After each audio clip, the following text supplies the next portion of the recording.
Hi, Robert Reich here with the UHeardMe Podcast, and I just interviewed Leah Norville, a top-notch title agent in South Florida. Wait until you hear what she told me. Leah Norville of Palmetto Harbor Title. How are you today? Glad you're here. Thank you. Thanks for having me. You're absolutely a top-notch title agent in South Florida, and I can't wait to pick your brain on your business and how you go about your day and your operations. So let me just start with the question I'd like to ask everybody for context. Leah, where the heck did you come from? How in the heck did you end up in the title business? Well, it was my parents, actually. And I'll tell you a story. So my dad used to do personal injury. He was an attorney in Boca. Met my mom. He's my stepdad, but he's my dad. And they met and they went together, decided, personal injury wasn't for him. So he wanted to change careers. He's very thinks out of the box like that. So they took an Old Republic seminar on how to be a title agent. Don't remember the name. I know it was in Palm Beach someplace. Walked out and I hear the story. They looked at each other and say, why not? So being an attorney, he didn't have to go through the licensing process that title agents have to do. So he had that going for him. But they, right off the bat, I remember they opened an office in Lake Worth off of Dixie.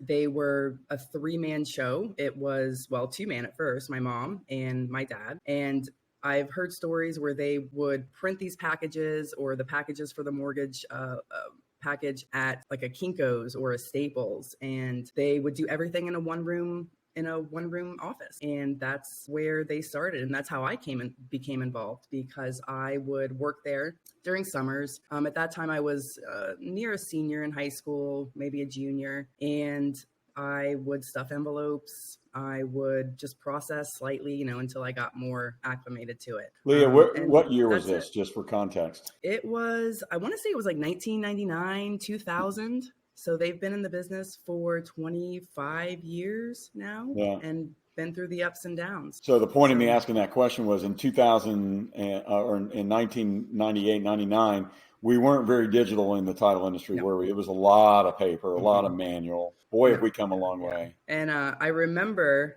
funny you say that, because I remember my mom printing out the ATIDS sheet. You had to look at that chain of title yourself. And I remember her showing me how you would go back 30 years and you would see a mortgage, see it satisfied. See a mortgage, see it satisfied. Orange highlighter, yellow highlighter. And she would just go down the line. And if there was something that was outstanding, it would be a requirement to clear. And it was all manual. Orange for issue and yellow for okay. Is that what that was? I'm not sure how she did it, but it was if it was highlighted, it was satisfied. Yeah. So it was a time. Yeah. Okay. So they opened up their agency. You worked in there, and then let's fast forward. You go to school. You get your law degree. You're an attorney. Mm-hmm. And then somewhere in there, you were telling me before we went on about an experience at Winn-Dixie. Yeah, I left law school for after a year. I needed a break, just wasn't the right time. And I was looking for jobs, and I applied to a temporary staffing agency, and they placed me I worked in the legal department, the real estate legal department in Winn-Dixie at their headquarters in Jacksonville. And we dealt with a lot of leases. It really opened up my knowledge of corporate work. I've learned what an anchor lease was, what an anchor tenant was, how dealing with these large shopping centers and the old leases that were in these old Winn-Dixie files were yellowed paper. I worked there for about 2.5 years and figured, it was time to go back to law school. So I did. And that's the story of how I became a lawyer, how I got into law school. Yeah. So what happened? There was something that happened between you and your boss at Winn-Dixie that kind of affected you and maybe has even today speaks to you, that experience, which maybe wasn't the best, but you were telling me that it's helped define who you are today in business. I want to make clear I had a fantastic time at Winn-Dixie, despite the challenges, and it was a corporate world. So It was, on the whole, it was a colder environment. People came and went. I did work for one of 3 women in that entire legal department, and she was head of the legal department. And so herself, she faced a lot of challenges because this was 10 years ago, and it's still to this day. Corporate is a very male dominated world. It's getting better, but it still is. Yeah, especially And back so then, right? yes, and back then I say 10, it's been about maybe 13, 14 years now, because I had to go to law school, and then after I left Winn-Dixie. But so I was an administrative assistant. I was helping her out. I was like her right-hand person. But there was a point where we just didn't click, her and I. And I felt that she could have provided me with more constructive criticism, or had given me more advice, I guess, of what she was looking for, because I never got any feedback from her. And one day I'm sitting there, nothing's wrong, didn't think anything was wrong. And I was called in by another administrative assistant, and she started telling me things that in my mind, my boss should have been telling. So, work on it. Let's see where we are. And at this point, I was still temporary, waiting to be hired as permanent, with the hope of being hired as permanent, with the promise of being hired as permanent. Mm-hmm. And then this comes up. So it was kind of a slap in the face a little. So this person that called you into the office that gave you this constructive criticism, she was kind of lateral to you, kind of on the same level as you? Maybe full-time, but yet clerical in nature. She was the vice president's boss, administrative. Right? No, not my boss. Right. So somebody who's not your boss, just to make this point, gave you constructive criticism about how you should do your job better. Yeah. Okay. Because I think we all get that. She was told, or it went through the grapevine, or, corporate world, people talk. There's a lot of gossip in that world. And, the small quarters that people have to work. So I don't know if it was like directly, please talk to her, or if it was, hey, I'm just giving you a little tidbit of advice. This is what's happening and what I've heard through the grapevine. So I never got that from my boss. And when I did get it, it was from someone else. And then about, months later, I was replaced. But, I don't want this to become like, I'm bashing my boss. I don't want it to become that. It was more of like, this experience has made me better in how I treat my employee. I have one direct employee that I work with 24/7. She's my right-hand person. And because of the experience at Winn-Dixie, I am very quick and comfortable to say, we need to do something else. We need to fix things. We need to try another avenue. And it's never you need. I always phrase it as we need, because it's a team effort, So that experience with my boss, I felt like it was a lack of communication for both parties. I'm definitely not victimizing myself. But that whole experience and the whole 2.5, almost 3 years that I worked in that department, it has given me a handle on how I become a better boss, how I can become a better boss. So yeah, when we were talking before, I was like, oh, maybe I shouldn't have said that, because I didn't want it to feel like I was, I did everything right. I know I did. That's not me, Mm-hmm. So could I have followed through more? Maybe. Could I have taken better notes? Probably. But I felt it just gave me the confidence to be able to communicate better with my employees. So that was. Well, you were young then, and you probably needed some coaching, right? I was in my I was 27. I was in my late 20s. So you needed coaching. And so looking back now, it's like, I had a wonderful experience. My colleagues were all wonderful. Even the higher ups above my boss were great. No animosity towards that company or the people whatsoever. It just, I learned things, I learned how to communicate better, how to give people constructive criticism, but feel like we're doing it in a team manner. My door is always open to anyone. My phone is always open. People call me on the reg, text me.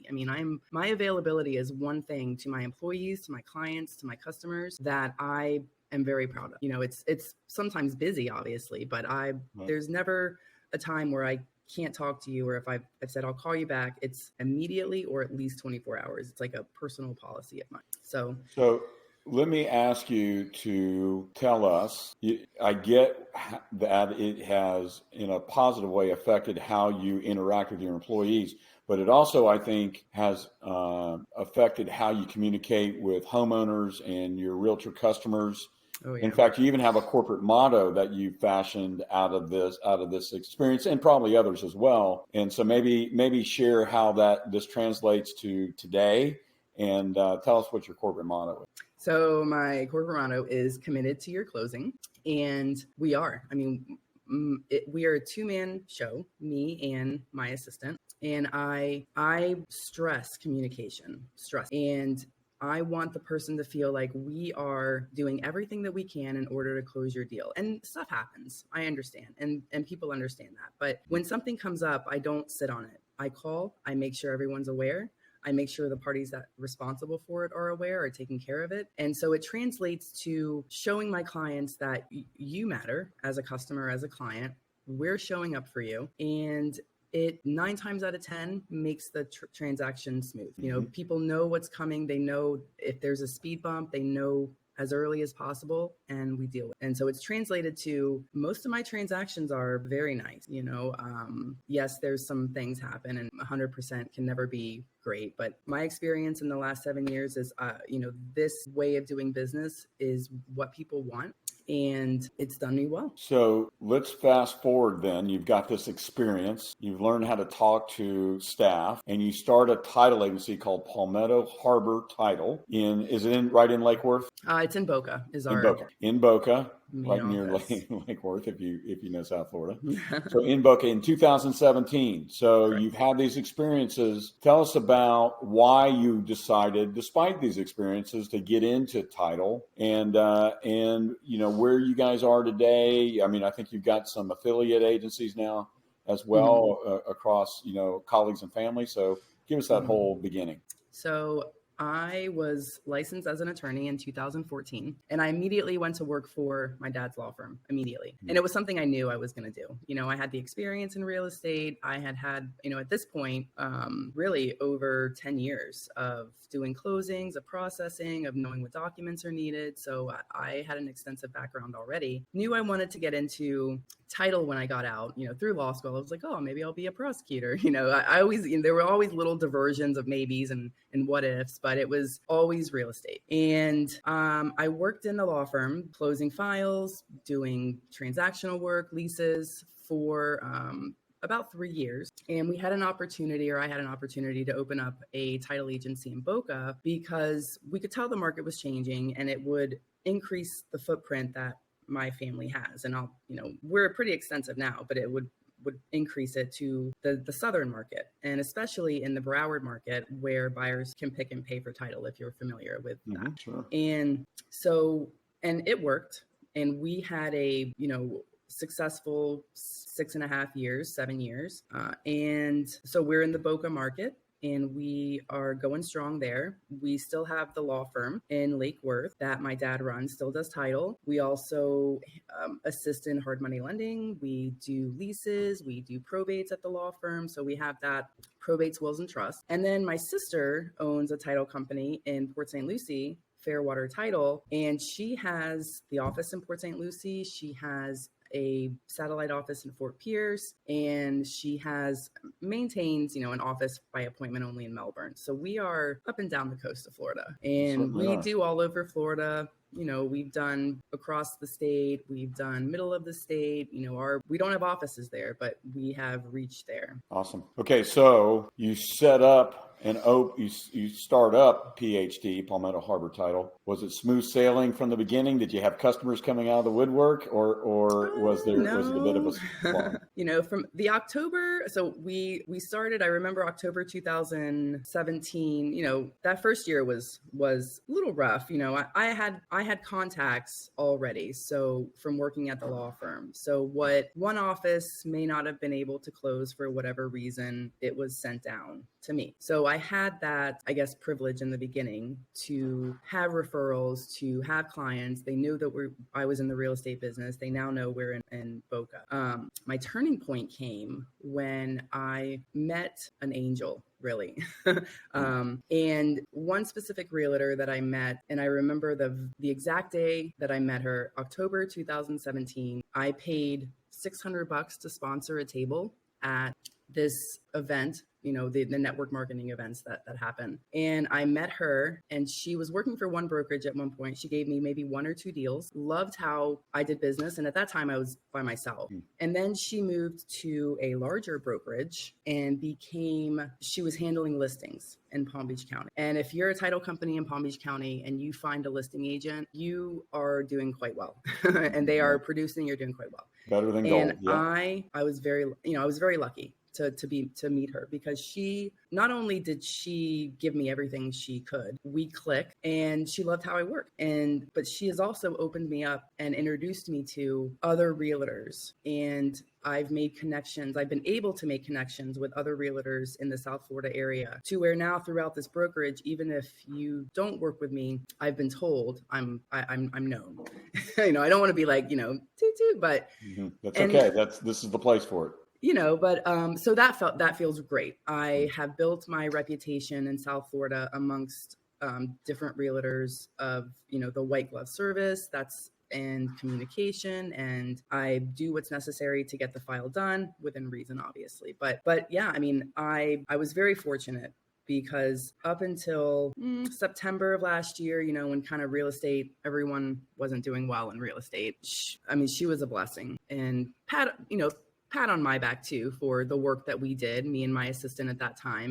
We were working hard. And so I am very grateful for her. She's still blessing me. We're still friends. I can call her a friend. And so that's how really Palmetto started. And I did not have to do any advertising in the past 6 years. I didn't have to go to one networking event unless I wanted to in the past 6 years. I was very fortunate, and I can trace it to one person. If I was a really good podcast host, I would slide over right now and say, here she is, Leah. Yeah. I don't know her name, Mary. Yeah. But I don't.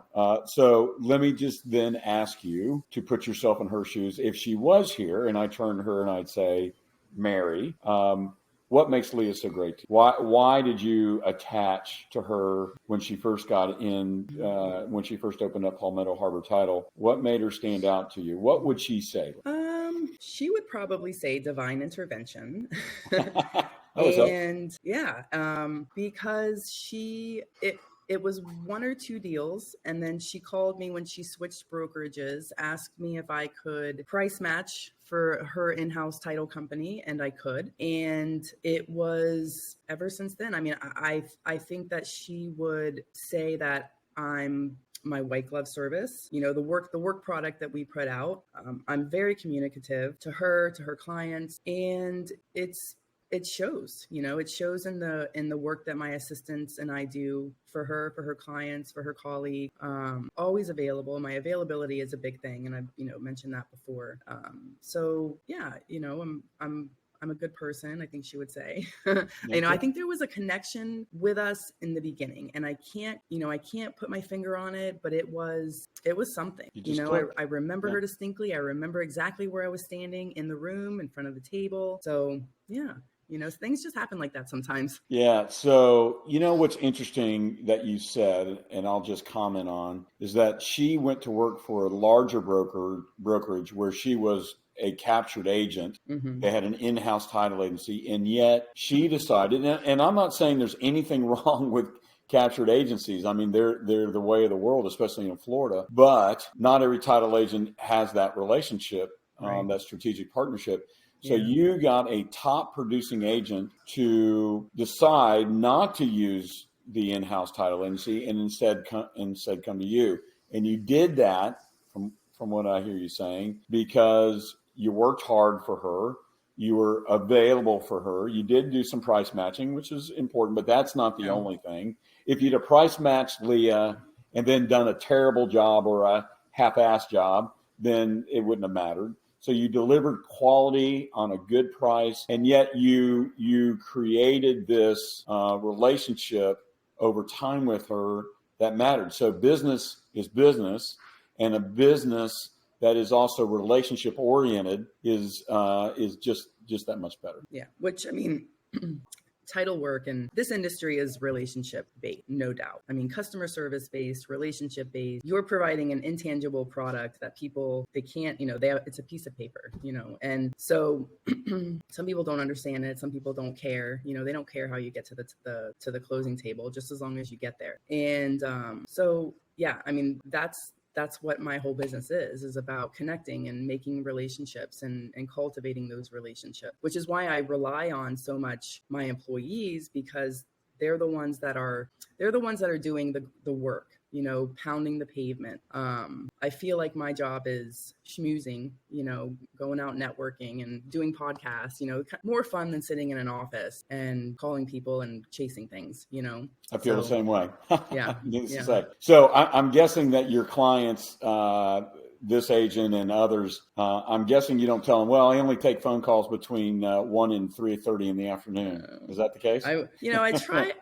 There are times that I really try to limit my availability for myself, for my kids, for my family. And I do a good job. I think I do a good job. But there are some clients, customers, agents that the real estate work happens on the weekend. They get their listings on the weekends. They go and meet their clients on the weekend. And it's important to be available during that time, or have some technology process in place where they can call you and say, listen, I'm here trying to get this listing. I need to get a preliminary right now. Sure. How much are these people going to net?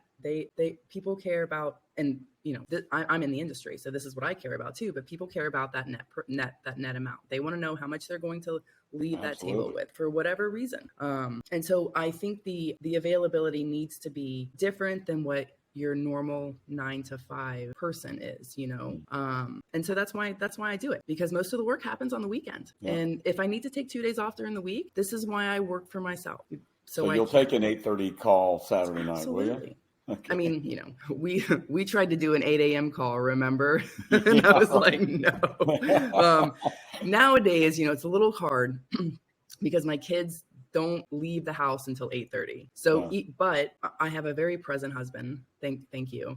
Yeah, and he's able to step in if I need to step out for work. So we yin and yang, like him and I. So I'm very supportive. So that's how we do it, and he knows that he's in the business. He's in real estate / he's an attorney too. Wills Trust and Probates, Alan Falk, PA, Anthony Bostwick, Esquire. Shameless plug. There you go. Okay. And so he knows, he knows exactly. And we've been together for 20 plus years, and he understands. So that's a perfect match. You transact the real estate purchases, and then when they pass away, he handles their probate. Yeah. And you'll find that many firms who do title will set it up this way. Like they complement each other. Real estate, estate planning, they complement each other. I think it makes perfect sense. Yeah. And we work well together. Business partners. I mean, we travel well together. We work well together. It's a perfect match. It really is. What was his name again? Anthony Bostwick, all right. Esquire. Anthony, thumbs up to you, buddy. Yeah. Good boy. Okay, so let's jump into something that's very near and dear to my heart. All of this is great, but I love, as you know, talking technology. So tell us what are your favorite technologies that you use in your daily operations for Palmetto Harbor Title. And I'll just sort of get you started on the right track here, because you were telling me about a technology that I don't personally use that much, but I think I need to start, and that's Canva. Tell us about that. Oh, Canva's so awesome. We have a pro account, and so there are a lot of templates that we can use, but you see all the pretty posts on Instagram. You see all of the cute little videos that people post, and Canva lets you do it. And I'm not sponsored by Canva. I don't, I don't have any affiliation with them, but it is a revolutionary product. And I have never seen another service like it. I'm sure there are now, but this was the first of its kind, where you are able to design your own Instagram posts, add pictures. They have a template of different icons that you can use, or images. It really is make posters, flyers, anything that you can think of, you can do with this product. As far as printing, and they're kind of like a Vistaprint in a way, but they take it that step farther, where they allow you to design and publish your own Instagram posts. the graphics, the graphics part. And So so we use that a lot. You correct me if I'm wrong, but you're not a designer by trade, right? You're an attorney, you're in the title industry. Mm-hmm. Yet with this technology, you're creating using the templates, I get, but you're probably putting the finishing touches on some pretty cool looking stuff. Is that right? Yeah. Mm-hmm. Mm-hmm. That's excellent. And it's any of the forums you see people that are recommending this service to others because it's awesome. I love it. There's an influencer by the name of Matt Gray. He's very involved, hundreds of thousands of followers on LinkedIn, more than that, I think, even on Twitter. And he uses Canva for his carousel post. So a carousel post is multiple images that you scroll through on a post where you can, kind of break up a longer post into this carousel of rotating images. And he uses Canva for that. And that has, I didn't realize that Canva until recently, until Canva had that capability. And last time I went there was years ago and it didn't. So personally, I'm going to check it out. And if you see, Leah, a carousel post from me, you'll know I was using Canva. So thank you for that recommendation. Awesome. Let's go to the next one. There's a document scanning application you like to use. Tell us about that. So if you've never heard, and again, this is probably one of a multitude that are out there, but I found this one early in my career. Cam Scanner. And it's on your phone. Mm-hmm. I have scanned an entire loan package from a table at a restaurant with this app. Fantastic. And it will turn it into a PDF and you can send it. And I sent it, no problem. It was over 100 pages. It took me a minute because you have to take the picture of each page, but it allowed me to do that. Now, there's mobile notaries that will have like the mini scanner that they have in the back of their car. I wasn't that sophisticated, but I'm still not. So that's that one's a good one.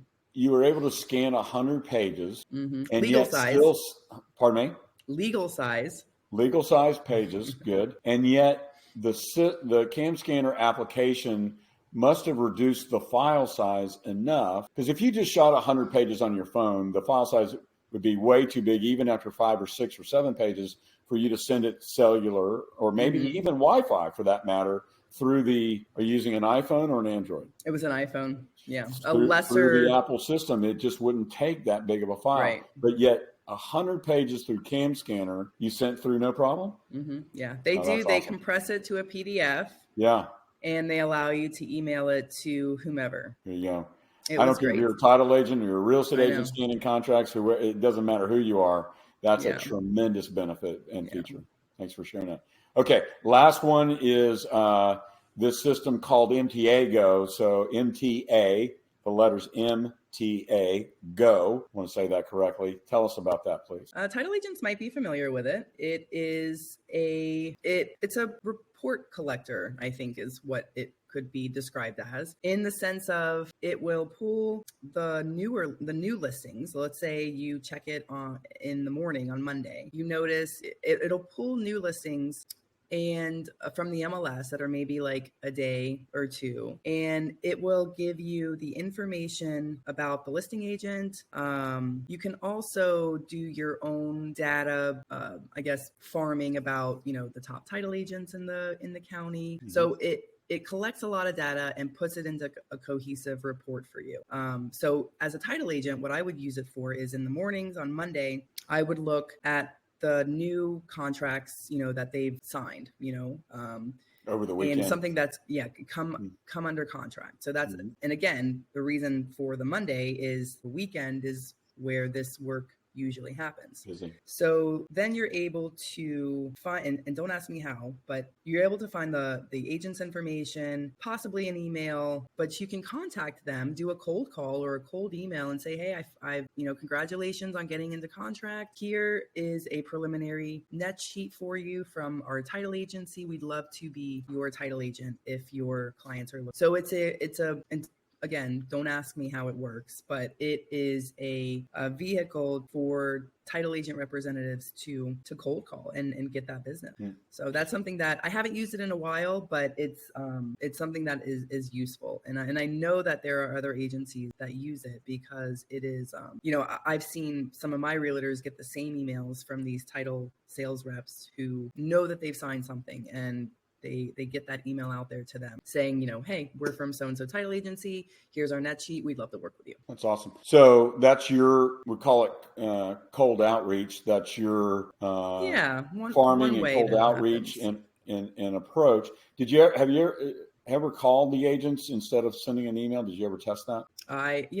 It takes a lot for me to get, I have to like psych myself up for a couple cups of coffee, right? Yeah. So I think I've done it a couple times. Yeah. Back early. But it's, again, all of these like cold calling and like marketing things. I'm just in the newer learning phases of it because I'm very, very lucky and privileged that I haven't had to do much of this in the last few years. So, Understood. It's getting harder out there. There's a lot more competition nowadays. Right. Time to up my marketing game a little bit. Yeah. As the younger folks come into title, right, they're starting to use the automation and probably the AI that's available, the technology that are available. So I get it. Yeah. Okay. So let's wrap on this last question that I think is super interesting. And we all stand to learn from it because you have a skill that I think is extremely important. You have your ability to empathize with the people across the table from you. Not all transactions go smoothly. Not all transactions have parties that want the transaction to go through, and they're there because they have to be, not necessarily because they want to be, or maybe they disagree in some way, shape, or form with the transaction. And so emotions can run high. You were telling me egos can get in the way. How do you handle that if you've got parties that just are clashing and are ready to walk away from the table at any point and dig their heels in? What do you do, Leah?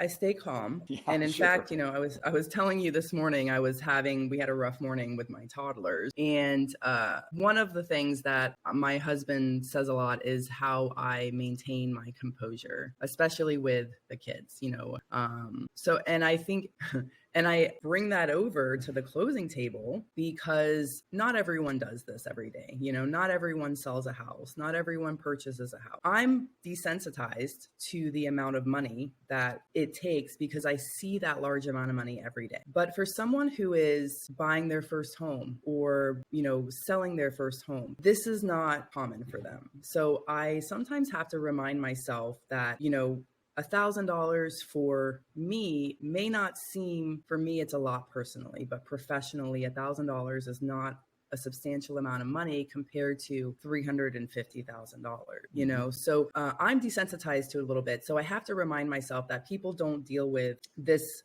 every day, and emotions run high. Things happen. People have remorse. And I try to stay calm, explain to them in my experiences. So for example, you have a contract, there's a breach, one party breaches, the deposit's in jeopardy. It's a $5,000 deposit, for example. Parties are like, it's mine, it's mine, it's mine. Well, hold on. You may think it's yours, but no one's going to tell you that it's yours unless it's a judge. And that is going to take time and money, well over $5,000. And you take it to a judge and you're letting someone else make that decision for you. So I break it down to them in terms of time, money, and control. You want as much of all three of those things that you can get, right? So they usually come to the realization that I have control of this. I need to make the decision because $5,000 in the legal world is not a lot of money. And if you start bringing attorneys into it and costs and court fees, that $5,000 goes quick. And,